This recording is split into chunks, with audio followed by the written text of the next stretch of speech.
Bonjour et bienvenue sur Arbracam, putain! Bonjour monsieur le cycliste, ravi de pouvoir vous retrouver de nouveau pour un nouvel essai. On ne pensait pas encore avoir des véhicules avec une si grosse cylindrée parce que là aujourd'hui on a affaire à une Audi A6.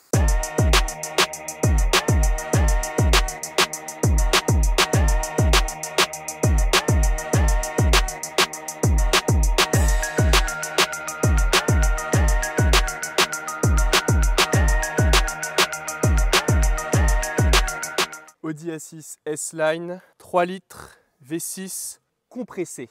Alors, techniquement, c'est V6 TFSI. TFSI pour Turbocharged Fuel Stratified Fuel Injection. Stratified Injection. C'est pas un turbo, C'est un compresseur volumétrique. on vient de monter là dans cet endroit qui est à mi-chemin, enfin qui est à la frontière du Jura et de la plaine de l'Ain. Le point de vue que j'ai derrière Lino est déjà plus beau que lui. C'est ici que nous tournons aujourd'hui avec un très grand plaisir et une équipe de tournage on n'a jamais eu auparavant, quoi. Donc du coup 3 litres, ça mange beaucoup d'essence, ça fait 300 chevaux, 440 Nm de couple. Parce qu'on est quand même sur un break. Rappelons-le, hein, le principe de l'A6, c'est d'être sur un break. c'est la définition de la voiture du papa pressé ou du cadre sup qui a réussi sa life et qui juste pas petit kiff, tu vois. C'est le modèle C7 de 2012, 210 000 km dans toute sa fraîcheur. Donc pour le coup, montrons Cette magnifique baie moteur, si j'arrive à trouver la tirette. Les Saint-Vérin.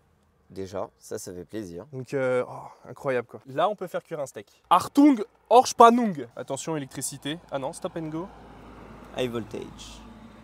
C'est par rapport au nuisible. Bon, je en ne sais tout pas. cas, pour le Ouais. coup, la voiture est un import d'Allemagne de base. Donc forcément, tout est en allemand. Allzeit gut Fahrt. Qu'est-ce que tu veux dire de plus, mon Lino, sur Et ben que tout est accessible dans ce moteur pour faire la révision soi-même. Enfin, en tout cas, avoir l'entretien quand même de manière assez facile. À savoir, du coup, filtre à air, filtre à air, filtre à huile, huile et le lave-glace quelque part dans le coin là-bas. Qu'est-ce qu'on peut regarder de plus à l'intérieur? Alors par contre, on a quelque chose qui est absolument ignoble, à savoir le volant. Les volants sur cette phase d'Audi, je les trouve absolument horribles. Abject.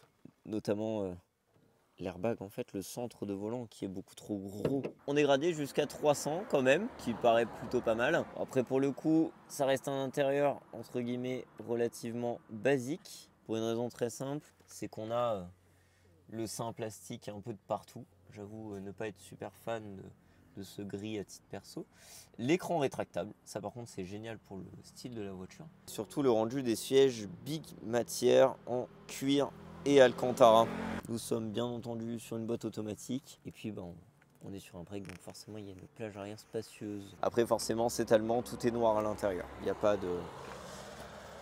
beaucoup de côté fun.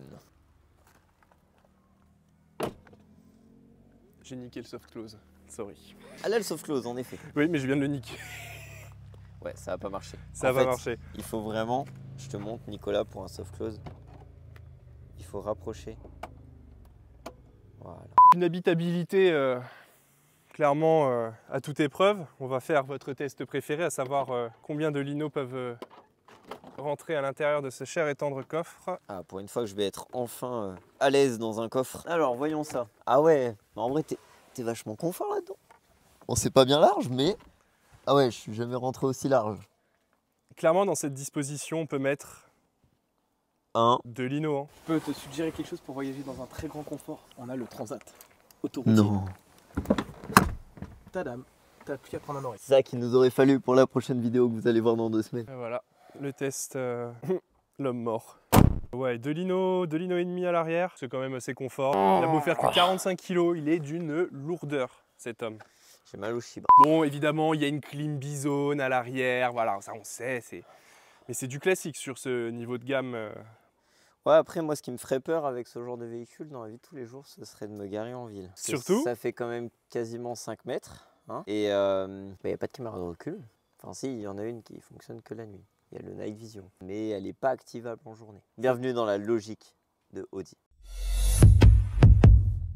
Il y a des choses utiles oui. Est-ce que Night Vision c'est bien? Ok, mais je préférerais avoir ma caméra de recul tout le temps, quitte à moins bien voir la nuit, mais au moins la voir tout le temps. Bon après c'est vrai que cette voiture, elle a eu quand même, je trouve à titre personnel, une ligne qui ne vieillira pas. C'est quand même la génération de A6, RS6 qui a fait connaître certains youtubeurs monégasques. Dites-nous en commentaire si vous voulez qu'on essaye de voir si on peut s'organiser avec différentes générations d'A6 pour pouvoir vous proposer un panel complet d'essais des A6 de chez Audi sur les différentes générations. Mais par contre, ce qui est relativement extraordinaire, c'est qu'aujourd'hui, ça fait partie des derniers véhicules quasiment qu'on aura sur ces types de motorisation, enfin en tout cas sur cette tranche de prix et cette motorisation-là, parce que maintenant avoir un V6 neuf, c'est impossible.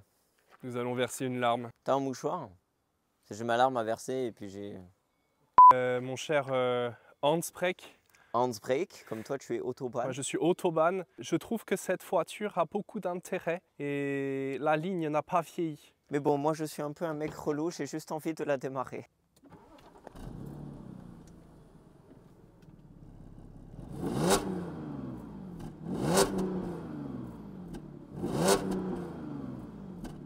Elle coupe à 4000 tours. C'est à cause du mode efficiency. Ouais. Peux-tu le retirer? Tu ne peux pas. Il faut engager un rapport pour passer au-dessus de 4000 tours. Sauf close. Sans, ils dépasseront, n'est-ce pas? Ils essaieront. Ils essaieront de nous dépasser parce que dans tous les cas... Nous avons plus de puissance. Juste pour les petites coulisses, j'ai droit à mon petit siège auto pour être au calme. Non, bah non, du coup, soft close. Moi, je suis posé les rails. Hein. Soft close. Allez, t'as une chance, Nico. Il a trop claqué fort. J'ai raté, non mais enfin, je suis nul à chier. T'as vraiment en fait. une grosse merde. Je suis nul à chier.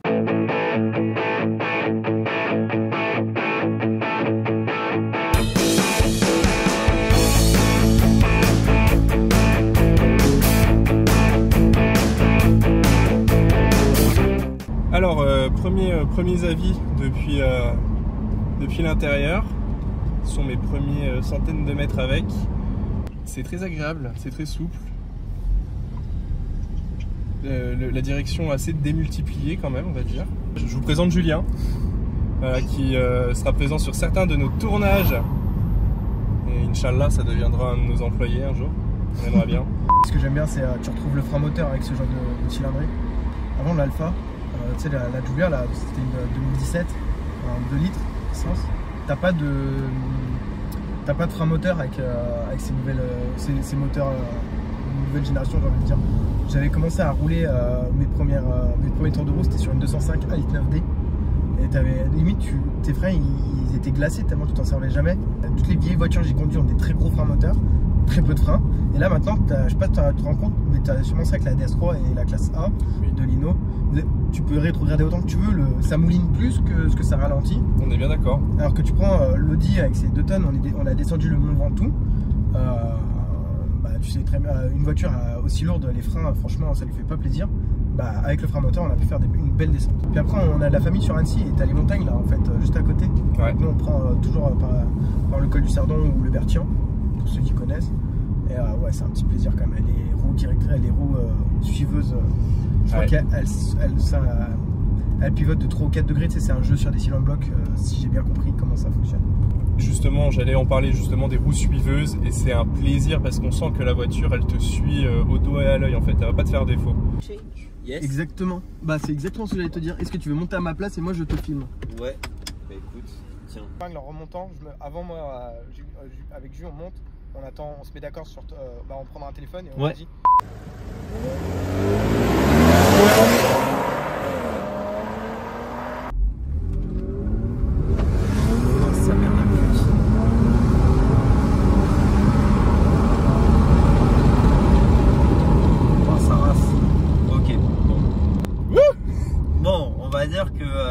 Tu vois, maintenant il y a ça aussi. Ça déconne pas. Parce que là je suis en boîte séquentielle, ouais. Ah, trop envie d'essayer moi maintenant. Mais c'est diablement efficace. Hein. Ah ouais, non, j'avoue là. Les roues qui suivent derrière, c'est.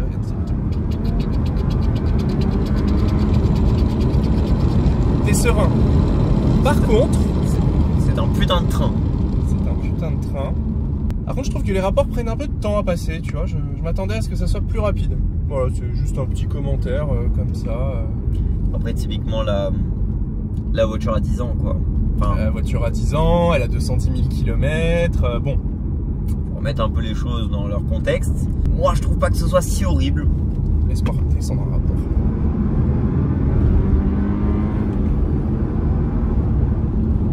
C'est stylé, hein. Ouais, j'avoue, c'est stylé. C'est vraiment la voiture de papa pressé par excellence. On va pas faire le con parce que c'est mouillé. Bon, après, on a Quattro, hein. On a Quattro. D'ailleurs, fait assez amusant sur le Quattro de cette automobile, on est sur un Quattro Torsen. Alors, qu'est-ce que ça change? Parce que vous allez me dire, oui, mais il n'y a qu'un Quattro, c'est le 4 roues motrices. Non. On différencie chez Audi deux typologies de Quattro. Le Torsen et le Haldex. Tous ceux qui vont dire, oui, ma RS3, machin. Vos gueules, c'est un Haldex. Ouais, mon RS3. Non, frérot, j'ai un Quattro. Non, mais non, frérot. T'as un Haldex. T'as un Haldex. Qu'est-ce qui change? Qu'est-ce qui change? Parce que oui, c'est bien mignon, mais l'Haldex n'est pas un Quattro permanent. Ça veut dire qu'on a une voiture qui est à propulsion et le Quattro, 4 roues motrices, se met en route uniquement en cas de besoin. Donc, virage, surtout situation d'urgence, etc. Le Torsen est un Quattro permanent. C'est-à-dire que même en ville, à 10 km/h, vous êtes en Quattro. Et c'est du coup, par conséquent, une véritable Audi Quattro. C'était la petite parenthèse technique sur l'Audi Quattro. Si ton cul se sauve alors que tu es en train d'astiquer à fond, bah c'est juste parce que... Pose-toi des questions sur la nature de ton Quattro. Voilà. Est-ce qu'il se redéfinirait pas comme étant un Haldex plutôt que... Il est binaire, le con. Il est non-genré. Voilà. Il est... voilà. Peut-être un Quattro non-genré. Voilà. T'as peut-être un Haldex, du coup. T'as pas un Torsen. Technologie Torsen qu'on retrouve sur ma DS3. Dont l'essai s'affichera juste ici. Mais qui est pour le coup le différentiel autobloquant. Voilà, juste il n'y a pas de transmission. Il n'y a pas d'histoire de transmission intégrale. J'ai juste envie de dire quelque chose. Merci Julien. Merci Julien. Merci Julien. J'ai réussi! Oui! Ça a l'air d'être relativement violent.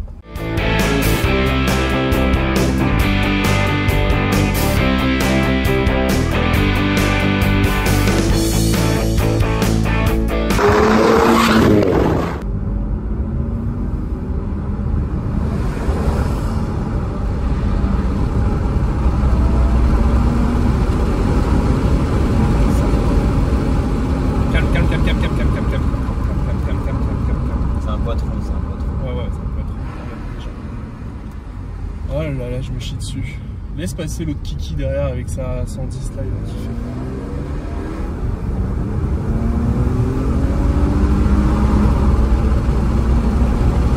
Et bang. Allez, passe. Oh, je suis mort. J'ai envie de vomir. Non, je trouve que c'est vachement aseptisé par contre. Tu trouves? Ouais, je veux pas être déçu, mais franchement, c'est aseptisé. Je trouve ça... Bah c'est... Je trouve ça d'un ennui en fait. Je trouve ça un peu chiant. En fait c'est mou. Il y a rien. On était en train de dire du mal de ta voiture. Nickel. Moi honnêtement j'étais en train de me dire putain en fait on se fait chier. Il va nous striker. Non mais je trouve ça aseptisé en fait. C'est ce que je vous avais dit, c'est une voiture de papa. T'as juste un gros moteur pour cruiser quoi. C'est une autobahn cruiser. C'est la conclusion de... Enfin moi c'est la conclusion de cette voiture. C'est une autobahn cruiser. Je vais aller vomir, j'en peux plus. C'est vrai? J'ai besoin de prendre. Allez Nico, on a besoin de refaire des plombs là. Tiens vas-y Lino, monte à côté. Je t'emmène en haut. Tu m'emmènes en haut? Ouais. J'ai un gros zizi poète. C'est vrai? Ça fait 15 ans que tous les soirs ma femme en redemande. C'est pas les 1001 nuits, moi c'est les 1001 bits. Vomissage de Lino, partie 1. J'avais juste une question, je vous le ramène dans quel état Lino? Ok, bon je retire ce que j'ai dit sur le côté aseptisé. Après, comme elle est très bien insonorisée, je trouve que tu perds tout de suite ouais, l'intérêt en fait, du V6 en termes de bruit, ouais. En termes de sonorité, voilà, chercher. Bah, ça c'est le problème un peu des Allemandes, c'est que dans tous les cas tu vas perdre la sonorité. Après son gros défaut c'est par rapport à une Alfa Romeo, parce que je compare beaucoup à l'Alfa parce que c'est la plus grosse voiture que j'ai pu acheter. Ouais. qui avait des performances similaires en termes de 0 à 100. Elle est donnée à 6 secondes 7, et bah Giulia aussi. Elle, tu sais pas où est le frein avant. Elle te suit, tu vois, bah on le voit là. Ah, par contre, c'est un rail. Voilà. Ça, c'est génial. Elle te suit, mais tu sais, ton train avant, tu vois, regarde. Ça, tu faisais pas ça avec la Giulia, parce que la Giulia, Ouais, elle te suivait, voilà. En fait, ouais, t'avais une planche de bois en fait, exactement. De châssis. Je n'y connaissais rien en alpha, et en fait, quand j'ai sorti ce genre de ressenti, tout le monde me disait, mais en fait, c'est l'ADN alpha, une direction très précise, incisive en fait. Ouais. Et les alphas apparemment ont toujours été très posés au sol en fait. Moi, si je devais retenir quelque chose du coup, cette voiture, des ressentis que j'ai eu au niveau des pédales, le frein est mou. Enfin, c'est bizarre, ça freine bien, ça freine très bien, mais du coup, le ressenti de la pédale, il est pas dur. En fait, c'est. On en revient au ressenti de la direction en fait. Ouais. T'es tout de suite. Ouais, moi aussi, je trouve que du coup, c'est. Tout est effacé. Parti sur un 2 litres et en fait les groupes de passionnés m'ont dit de plutôt prendre le 3 litres TFSI, était beaucoup plus fiable. Donc voilà, je suis parti sur cette motorisation. Bah évidemment j'adore hein, mais voilà, à la base c'était pas du tout mon premier choix. C'était pas le but d'avoir une voiture sportive. Exactement, voilà. je cherchais vraiment pas. Bah, de toute façon quand tu veux de la sportivité, tu vas pas sur une voiture. Ouais, enfin. Ou alors tu prends d'autres versions, tu vas aller sur une RS6 tu vois.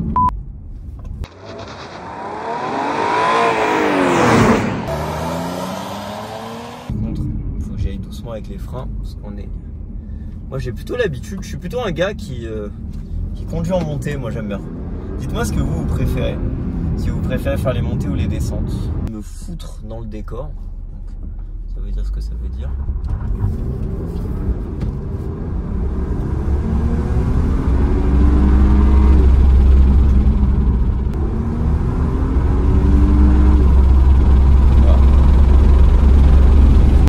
Ce que je reproche, c'est qu'il n'y ait pas de palettes. Voilà, j'aurais bien aimé avoir des palettes plutôt qu'une boîte séquentielle.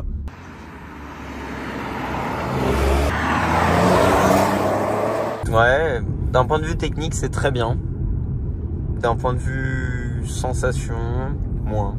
Il est vrai, je pense que c'est une bonne conclusion.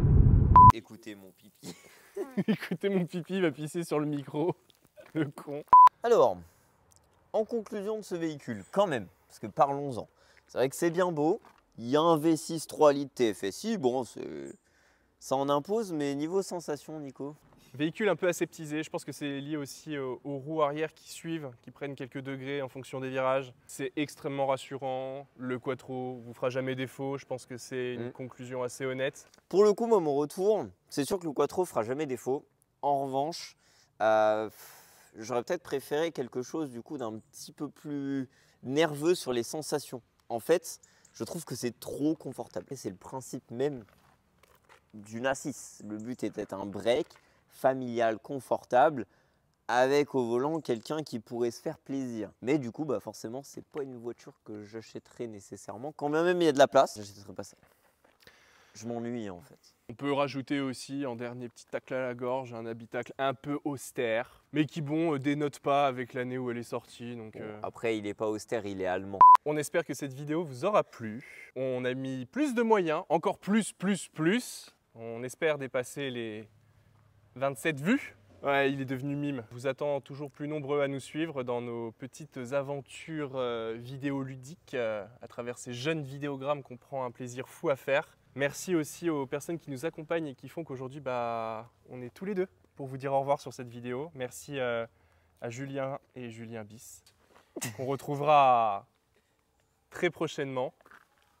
Tu as montré ton U. Et le mec garde son sérieux en toutes circonstances, quoi. De partage la vidéo, on propose un road trip ensemble avec nos voitures respectives, genre un week-end. Qu'entre mecs, mais genre on dort dans les bagnoles. Wow. Oh shit. Oh mais toi tu seras le plus royal, frère. Ouais, toi tu vas être bien, mec. Faut ça. Non, on se fait un camping, tu vois, genre tente Quechua de seconde light. Ah, Tizi tout dur. Moi ça me va. Ça me va aussi. Ça me va. Je sais pas pour combien. Allez, vas-y, à l'autre Julien de choisir. Parce que oui, on est un peu chez Allociné ici, on a plusieurs Juliens. À 1000 likes. 1000 likes. Bah alors dans 5 ans, on a le temps. Plus sérieusement, l'idée vient de popper comme ça, mais je concours. Commentez et on fera un brrr random lors d'un live. Personne pourra recevoir des... dans une boîte. Le partage, même si on sait que vous le ferez jamais. Le like. Ça, c'est pour le camping en temps de Quechua 2 secondes. Et les commentaires. Et Pour nous dire qu'on fait de la merde. Et surtout, Abonnez-vous. abonnez-vous. C'est très important. Ciao!